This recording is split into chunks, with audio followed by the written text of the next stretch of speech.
Si vous pensez trop, votre esprit essaie peut-être de vous protéger, mais il peut aussi être en train de vous enfermer. Beaucoup de personnes passent leur journée à analyser chaque détail, chaque conversation, chaque décision, en cherchant constamment des réponses, des explications ou des signes cachés que les autres ne remarquent pas. Mais derrière cette tendance à trop réfléchir se cachent souvent des mécanismes psychologiques profonds qui influencent la manière dont une personne ressent ses émotions, construit ses relations et perçoit le monde qui l'entoure.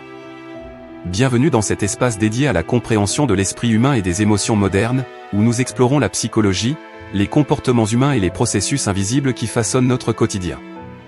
Ici, nous cherchons à mieux comprendre l'anxiété, les relations, les pensées internes et les habitudes émotionnelles qui influencent nos choix, parfois sans même que nous en ayons conscience. Dans cette vidéo, nous allons découvrir pourquoi certaines personnes ont tendance à trop analyser les situations, pourquoi leur cerveau reste constamment en recherche de solutions, et quels comportements psychologiques apparaissent souvent chez celles et ceux qui pensent profondément. Vous découvrirez également comment cette façon de fonctionner peut affecter les relations, la confiance en soi, les décisions quotidiennes et la manière de gérer les émotions. Car réfléchir davantage n'est pas toujours un problème, mais lorsque l'esprit ne sait plus s'arrêter, il peut créer des schémas invisibles qui fatiguent, isolent et empêchent de vivre pleinement le moment présent. Si vous restez jusqu'à la fin de cette vidéo, vous comprendrez les mécanismes psychologiques derrière la suranalyse, pourquoi certaines personnes ressentent plus intensément les situations que les autres, et comment transformer cette caractéristique en une meilleure compréhension de soi. Si vous ne maîtrisez pas vos émotions, les autres vous maîtriseront. La plupart des gens se méprennent sur la maîtrise des émotions. Il ne s'agit pas simplement de rester calme, mais de comprendre comment votre esprit influence inconsciemment vos comportements, vos relations et la façon dont les autres réagissent à vous. Car le véritable enjeu n'est pas seulement ce que vous ressentez, mais ce que votre esprit fait de ce que vous ressentez. Et la plupart des personnes ne remarquent même pas ce processus. Aujourd'hui, nous allons explorer les signes psychologiques qui révèlent qu'une personne réfléchit trop, les habitudes mentales qui apparaissent chez ces profils et les raisons pour lesquelles certaines personnes vivent davantage dans leurs pensées que dans le moment présent. Parce que comprendre son propre esprit est la première étape pour reprendre le contrôle de ses émotions, améliorer ses relations et construire une vie intérieure plus équilibrée. Vous est-il déjà arrivé de relire un message plusieurs fois avant de l'envoyer, de repenser à une conversation qui a eu lieu il y a plusieurs heures, ou même de vous demander ce que les autres pensent réellement de vous? Si cette situation vous semble familière, sachez que vous n'êtes pas seul. Beaucoup de personnes vivent avec un esprit qui ne semble jamais s'arrêter.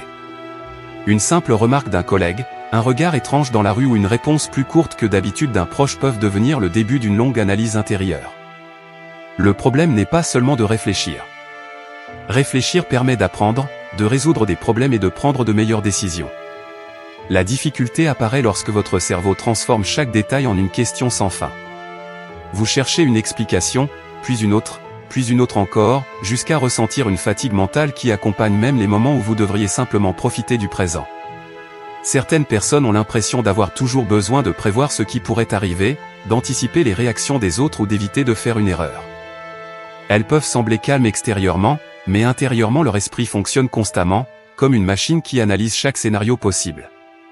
Ce comportement peut influencer la confiance en soi, les relations et même la manière de voir les opportunités de la vie. Parfois, une personne ne souffre pas de ce qui se passe réellement, mais de toutes les interprétations que son esprit crée autour de la situation. Et c'est justement ce mécanisme invisible qui explique pourquoi certaines personnes passent autant de temps dans leurs pensées sans comprendre pourquoi elles ont autant de difficultés à se détacher. Mais ce que beaucoup ignorent, c'est que cette tendance à trop réfléchir révèle souvent des habitudes mentales très précises. Des comportements quotidiens qui semblent normaux au premier regard, mais qui montrent comment votre esprit essaie constamment de rechercher le contrôle, la sécurité ou des réponses qu'il ne trouvera peut-être jamais complètement. Et l'un de ces comportements apparaît souvent dans les moments les plus simples de votre journée, sans même que vous réalisiez son impact. Ce que beaucoup de personnes ne réalisent pas, c'est que leur esprit ne cherche pas toujours la vérité, il cherche souvent à éviter une menace. Lorsqu'une personne réfléchit trop, elle pense généralement qu'elle est simplement en train d'analyser une situation avec intelligence. Pourtant, derrière cette habitude peut se cacher un mécanisme automatique du cerveau, la recherche permanente de certitude. Le problème, c'est que dans la vie réelle, certaines réponses n'arrivent jamais avec une garantie totale. Imaginez une personne qui reçoit un message plus froid que d'habitude d'un ami. Au lieu de simplement penser que cette personne est occupée ou fatiguée, son esprit commence immédiatement à créer plusieurs scénarios. Est-ce que j'ai dit quelque chose de mal? Est-ce qu'il m'évite? Est-ce que notre relation est différente maintenant? En quelques minutes, une situation neutre devient une source d'inquiétude. Ce fonctionnement est souvent invisible parce qu'il semble logique pour celui qui le vit. La personne ne remarque pas qu'elle ne cherche plus seulement à comprendre une situation, mais qu'elle essaie de contrôler toutes les possibilités pour éviter une déception future. Son cerveau tente de la protéger, mais cette protection peut parfois devenir une prison mentale. Dans les relations sociales, ce mécanisme peut avoir des conséquences surprenantes. Une personne qui analyse constamment les réactions des autres peut finir par modifier son propre comportement. Elle réfléchit avant de parler, hésite avant d'exprimer son opinion, observe chaque détail dans une conversation et peut même perdre une partie de sa spontanéité. Le plus étonnant, c'est que les personnes qui pensent beaucoup sont parfois celles qui ressentent le plus profondément les interactions humaines. Elles remarquent des changements de ton, des expressions du visage ou des petits détails que d'autres ignorent. Mais lorsque cette capacité devient excessive, elle peut transformer chaque interaction en une sorte d'enquête permanente. Et c'est là que se trouve un paradoxe important, le même esprit qui permet d'être attentif, sensible et observateur peut aussi créer des doutes inutiles lorsqu'il fonctionne sans interruption. Pourtant, il existe des signes précis qui permettent de reconnaître quand cette réflexion dépasse la simple analyse et commence à influencer votre façon d'agir, de communiquer et même de vous voir vous-même. Avez-vous déjà remarqué que certaines personnes semblent être présentes physiquement, mais absentes mentalement? Elles participent à une conversation, elles sourient, elles écoutent, mais une partie de leur esprit est ailleurs, en train d'analyser ce qui vient d'être dit, ce qui pourrait arriver ensuite ou ce que les autres pensent réellement d'elles. Ce comportement peut sembler anodin, mais avec le temps, il peut modifier profondément la manière dont une personne se connecte aux autres. Lorsqu'une personne passe trop de temps dans ses pensées, elle peut commencer à perdre une chose essentielle dans les relations humaines, la présence. Au lieu de vivre pleinement un moment, elle l'observe comme si elle était extérieure à la situation. Un dîner avec des amis peut devenir une analyse des réactions de chacun. Une discussion avec un partenaire peut se transformer en recherche de signes cachés. Même un simple échange avec un inconnu peut devenir une occasion de se demander si l'on a donné une bonne impression. Ce qui est difficile, c'est que ce changement se produit souvent progressivement. La personne ne se réveille pas un jour en décidant de devenir plus distante. Elle commence simplement à hésiter davantage, à parler moins, à réfléchir longtemps avant de prendre une décision ou à éviter certaines situations par peur de mal faire. Avec le temps, son entourage peut parfois interpréter ce comportement d'une manière différente, comme un manque d'intérêt, de confiance ou d'ouverture. Cette tendance peut également influencer l'image que l'on a de soi-même. Plus une personne cherche constamment à analyser ses actions, plus elle peut devenir critique envers elle-même. Elle remarque ses erreurs plus facilement que ses réussites, elle se souvient d'une phrase maladroite prononcée il y a plusieurs jours, mais oublie les nombreuses fois où elle a parfaitement géré une situation. Dans la vie sociale, la confiance ne vient pas uniquement du fait de savoir quoi dire ou quoi faire. Elle vient aussi de la capacité à accepter une certaine incertitude.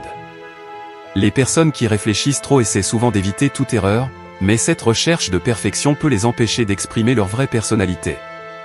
Le plus intéressant, c'est que derrière ce comportement se cache souvent une intention positive, vouloir être compris, éviter de blesser les autres ou prendre de bonnes décisions.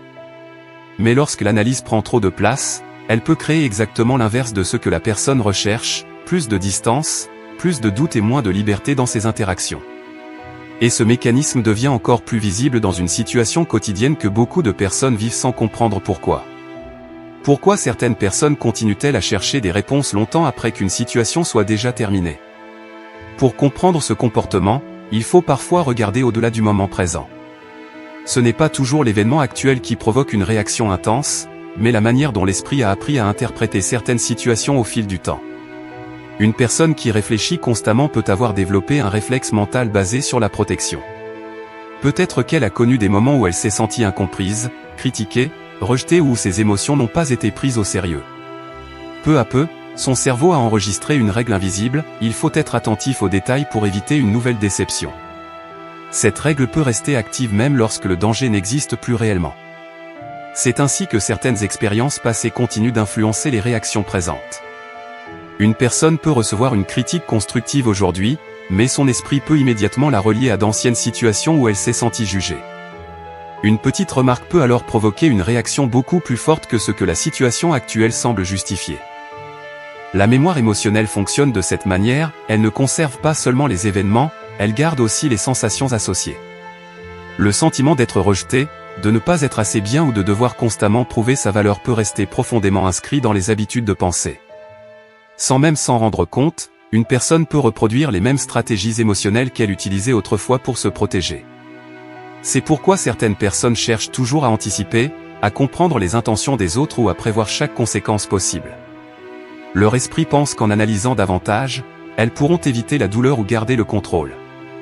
Mais parfois, cette ancienne stratégie de protection devient un obstacle dans une vie où les circonstances ont changé.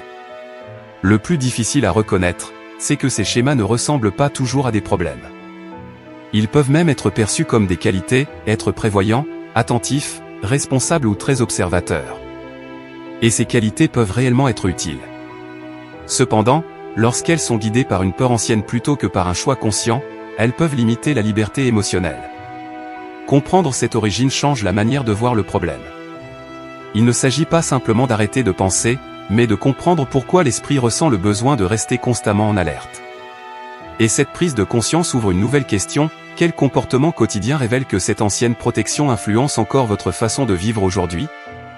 Et si le fait de trop réfléchir n'était pas simplement un défaut, mais un message que votre esprit essaie de vous transmettre? Pendant longtemps, beaucoup de personnes considèrent cette habitude comme un problème à éliminer. Elles cherchent à arrêter de penser, à faire taire leurs questions ou à devenir quelqu'un de plus détendu. Pourtant, la véritable transformation ne commence pas en combattant son propre esprit, mais en comprenant ce qui se passe à l'intérieur. Une personne qui analyse beaucoup les situations n'a pas forcément un esprit faible ou incapable de lâcher prise. Souvent, elle possède une grande capacité d'observation, une attention particulière aux détails et une forte sensibilité aux changements autour d'elle. Le problème apparaît lorsque cette capacité fonctionne automatiquement, sans laisser d'espace au calme, à l'acceptation ou à la confiance. Changer cette perception permet de regarder son comportement différemment. Au lieu de penser « Pourquoi est-ce que je suis comme ça ?», une nouvelle question peut apparaître « Qu'est-ce que mon esprit essaie de protéger en ce moment ?» Cette simple modification dans la manière d'interpréter ses pensées peut créer une relation différente avec ses émotions. Cela ne signifie pas que toutes les inquiétudes vont disparaître du jour au lendemain ou qu'il existe une méthode rapide pour arrêter complètement de trop réfléchir. L'esprit humain ne fonctionne pas avec un bouton que l'on peut simplement désactiver. Les habitudes mentales se construisent avec le temps, à travers des expériences, des émotions et des répétitions quotidiennes. Mais prendre conscience de ses propres schémas permet déjà de reprendre une forme de contrôle. Une personne peut commencer à observer ses pensées sans être obligée de croire chaque scénario créé par son cerveau. Elle peut comprendre qu'une peur n'est pas toujours un avertissement réel, qu'un silence n'est pas forcément un rejet et qu'une erreur ne définit pas sa valeur. La maturité émotionnelle ne consiste pas à ne plus ressentir de doute, de peur ou d'incertitude. Elle consiste plutôt à apprendre à avancer malgré ses sensations, sans laisser chaque pensée décider de la direction de sa vie. Car au fond, les personnes qui réfléchissent beaucoup ne doivent pas apprendre à devenir quelqu'un d'autre. Elles doivent apprendre à utiliser cette profondeur mentale de manière consciente, afin que leur capacité d'analyse devienne une force plutôt qu'une source permanente d'épuisement. Et souvent, le premier changement commence simplement lorsqu'une personne réalise qu'elle n'est pas prisonnière de ses pensées, elle est celle qui peut apprendre à les observer. Peut-être que la question la plus importante n'est pas de savoir pourquoi certaines personnes pensent autant, mais plutôt ce que leurs pensées essaient réellement de leur montrer. Pendant longtemps, l'être humain a cherché à comprendre le monde extérieur, à analyser les comportements des autres et à trouver des réponses aux situations qui l'entourent. Mais parfois, le plus grand mystère se trouve à l'intérieur de lui-même. Une personne qui réfléchit beaucoup vit souvent avec un dialogue intérieur intense. Elle observe, elle compare, elle imagine, elle cherche du sens dans les détails que beaucoup ignorent. Cette manière de fonctionner peut parfois sembler lourde à porter, mais elle révèle aussi une chose profonde: derrière chaque pensée répétée existe souvent une émotion, une expérience ou une partie de soi qui cherche simplement à être comprise. Nous passons une grande partie de notre vie à répondre aux événements qui arrivent autour de nous, sans toujours remarquer la manière dont notre propre esprit construit notre perception de ces événements. Deux personnes peuvent vivre exactement la même situation et pourtant ressentir quelque chose de complètement différent, simplement parce que leur histoire intérieure n'est pas la même. C'est peut-être pour cela que comprendre son esprit est un voyage qui ne se termine jamais vraiment. Plus une personne découvre ses propres mécanismes, plus elle réalise que ses réactions, ses silences, ses inquiétudes et même ses habitudes ont une origine plus profonde qu'elle ne l'imaginait. Au fond, nos pensées ne sont pas seulement des idées qui apparaissent puis disparaissent. Elles sont aussi des traces de ce que nous avons vécu, de ce que nous avons ressenti et de la manière dont nous avons appris à regarder la vie. Et parfois, derrière quelqu'un qui pense trop, il n'y a pas simplement une personne incapable de se détendre, il y a une personne qui tente de comprendre quelque chose d'essentiel sur elle-même, sur les autres et sur le monde qui l'entoure. Parce qu'au moment où nous commençons réellement à observer notre propre esprit, nous découvrons une réalité surprenante, nous ne sommes pas uniquement les pensées qui traversent notre tête, nous sommes aussi la conscience capable de les remarquer. Si vous êtes encore ici, c'est que cette réflexion a probablement trouvé un écho en vous. Merci d'avoir pris le temps de regarder cette vidéo jusqu'au bout et d'explorer avec nous les mécanismes cachés de l'esprit humain. Votre présence montre votre intérêt pour mieux comprendre vos émotions, vos comportements et la manière dont votre cerveau influence votre quotidien. Si cette vidéo vous a apporté une nouvelle perspective, pensez à laisser un like, car cela aide énormément la chaîne à continuer de proposer des contenus sur la psychologie, les émotions et le comportement humain. N'oubliez pas également de vous abonner pour ne pas manquer les prochaines vidéos qui vous aideront à mieux comprendre votre monde intérieur. J'aimerais aussi connaître votre expérience, si vous êtes resté jusqu'à la fin, écrivez simplement en commentaire, je comprends mieux mon esprit. Ce petit commentaire permettra de savoir qui accompagne réellement cette réflexion jusqu'au bout. Et si vous souhaitez continuer ce voyage dans la compréhension de vous-même, regardez maintenant la vidéo qui apparaît dans le card à l'écran, puis découvrez notre playlist dédiée à la psychologie humaine, aux émotions et aux comportements qui influencent nos relations. Merci d'être ici, merci pour votre confiance, et à très bientôt pour une nouvelle exploration de l'esprit humain.